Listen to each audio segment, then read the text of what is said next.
Realtor was stabbed to death in her own home in South Park back in July. Story rattled the Charlotte community.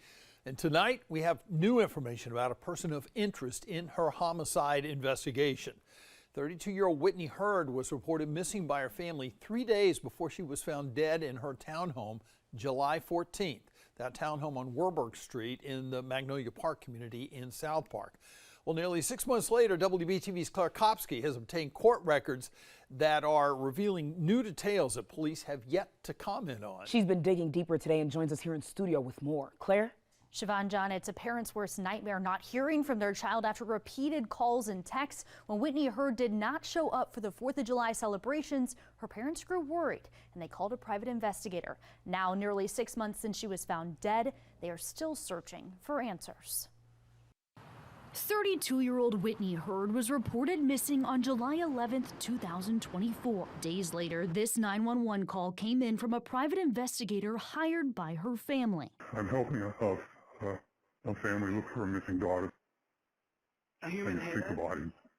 No, the body's there. A body soon identified as Whitney Hurd, a realtor in Charlotte. According to her death certificate, she was found inside her own townhome off Warburg Street in the Magnolia Park community in South Park. For days, police searched for her BMW.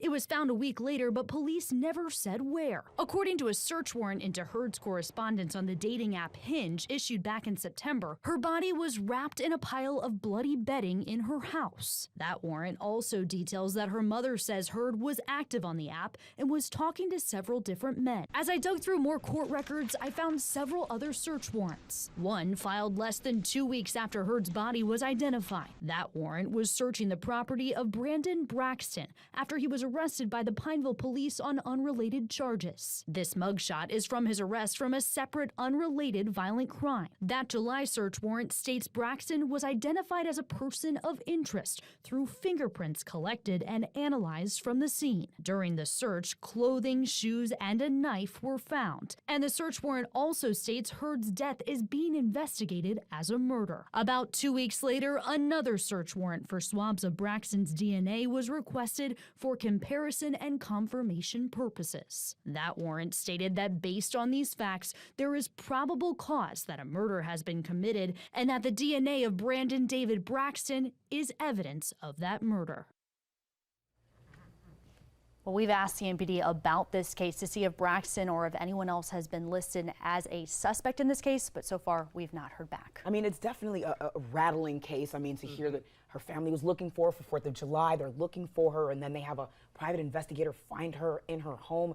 But the question is Brandon Braxton still out in the community? Absolutely. Well, at last check this afternoon, he was still sitting in the Mecklenburg County Jail on different charges. He was charged with stealing something from a woman and punching a man in the face. That was all just last week. Again, these are unrelated charges, but he has not been charged with any crimes related to Whitney Hurd's death. And it's important to remember he's a person of interest, not a suspect. Correct. At this time. Correct. Well, we know her family's awfully anxious to get this resolved. Absolutely. All right. Excellent story there, Claire. Thank you so much.